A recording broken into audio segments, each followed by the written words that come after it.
নমস্কাৰ, মই সুবৰ্ণাই মোৰ অন্য এটা ভিডিঅ'লৈ স্বাগতম জনাইছোঁ। এয়া আৰম্ভ কৰিছোঁ দৰঙৰ এটা স্পেচিয়েল ৰেচিপি অমিতাৰ বাকলিৰে বনোৱা। তো চাই থাকক ভিডিঅ'টো। অমিতা গুটি আৰু অমিতা বাকলি খুব টেষ্টি হয় বনালে।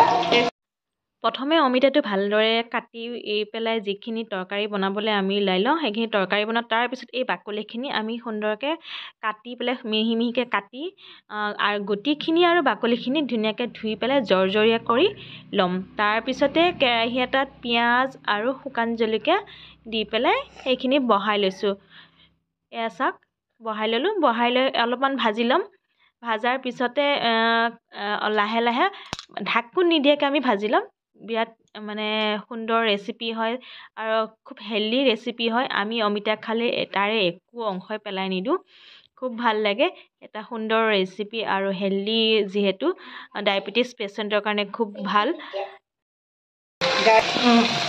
ডায়েবেটিছৰ কাৰণে খুব ভাল আৰু যাৰ ডায়েবেটিছ বেমাৰ আছে এই ৰেচিপিটো খাব লাগে। অমিতা গুটি আৰু বাকলি এনেকৈ ভাজি অকণমান চৌদা বা খাৰ দিব লাগে। টিটিকি নালাগে আৰু নালাগে, চৌদা দিলে তিতাটো অলপ কম পায়। এতিয়া কি কলৰ খাৰ দিব? এয়া নহৰু দিলোঁ, পিঁয়াজ দিলোঁ, শুকান জ্বলা এটা দিলোঁ। এতিয়া কলৰ খাৰ অকণমান কলৰ খাৰ দিম। ৰেচিপিটো আপোনালোকে বনাই খাবচোন। মানে ডায়েবেটিছ বেমাৰৰ কাৰণে ভাল আৰু তিতা হয়। চৌদা বা খাৰ দিলে তিতাটো কমি যায়। চৌদা খাব পাৰে আৰু বেছিকৈ ডায়েবেটিছ কাৰণে বেছি ভাল আৰু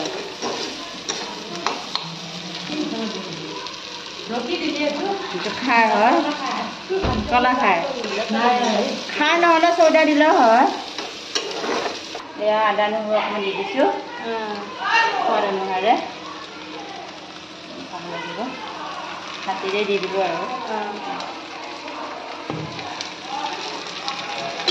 মানে পানী দিব নালাগে, শুকান ভাজি কৰি খাব লাগে। বহুত উপকাৰী হয় অমিতা গুটি আৰু বাকলি। কোনো কাৰণতে আপোনালোকে পেলাই নিদিবচোন। গুটিটো আৰু বাকলি ধুনীয়াকৈ ধুই কিনে সৰু সৰুকৈ কুটি, আলু দিব নালাগে, অকল গুটি আৰু বাকলিটো। এয়া হৈ গ'ল। কেনেকুৱা পালে কমেণ্ট কৰি জনাব আৰু ভাল লাগিলে লাইক, কমেণ্ট, ছাবস্ক্ৰাইব কৰি দিব। আজিলৈ নমস্কাৰ।